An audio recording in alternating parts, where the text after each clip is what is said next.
It is my honor and privilege to represent the National Youth Commission on this current topic that we are going to talk about, the registration process for youth organizations. My name is JC Del Rosario from United Diwata Familia Incorporated and a member of LYDC Manila. Basically, the program is dubbed the Youth Organization Registration Program or YORP.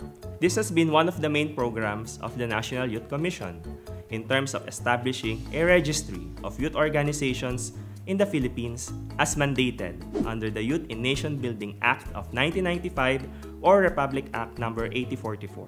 With YORP, it is envisioned that registered and accredited youth organizations nationwide would gain greater access to various opportunities to advance youth development initiatives, including a rich network of aligned groups and youth leaders.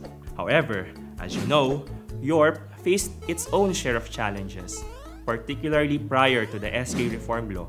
Marami pa ring organisasyon ng mga kabataan ang hindi pa nakapagparehistro sa NYC.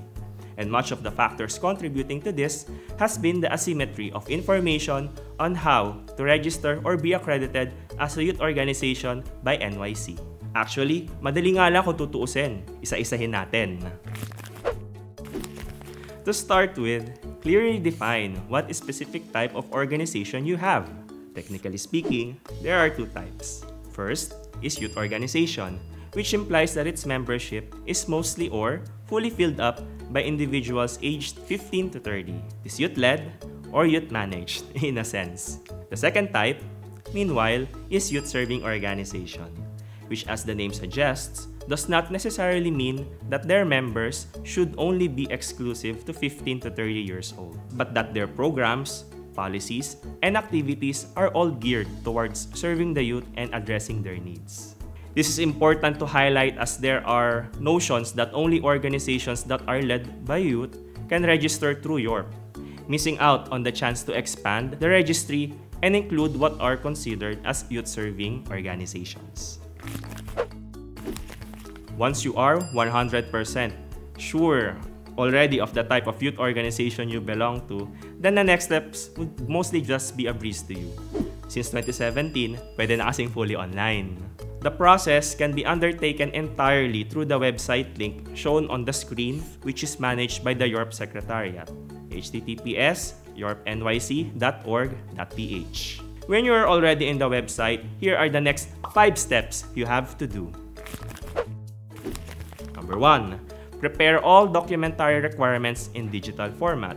Through the link mentioned, go to where the downloads page and then you can get all the downloadable forms you need for the registration. These are the following forms that you might need. Number 1 is a registration form, a directory of officers and advisors, and the list of members in good standing. You might also want to secure the needed certifications or endorsements from any government authority and the copies of your constitutions and bylaws. Again, make digital copies of all of these documents, preferably in PDF format. Number 2, use the YORP Online Registration Hub through the website provided. Just simply find the button or the reference to register your organization in the website. For step number 3, you have to supply the information required in the registration hub. Please double-check all the details you have provided and make sure that they are accurate and correct.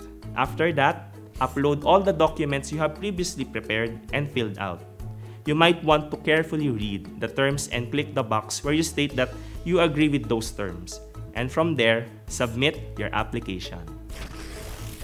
Let's go on to number 4. Check your organization's email, inbox, or whether there is a confirmation received.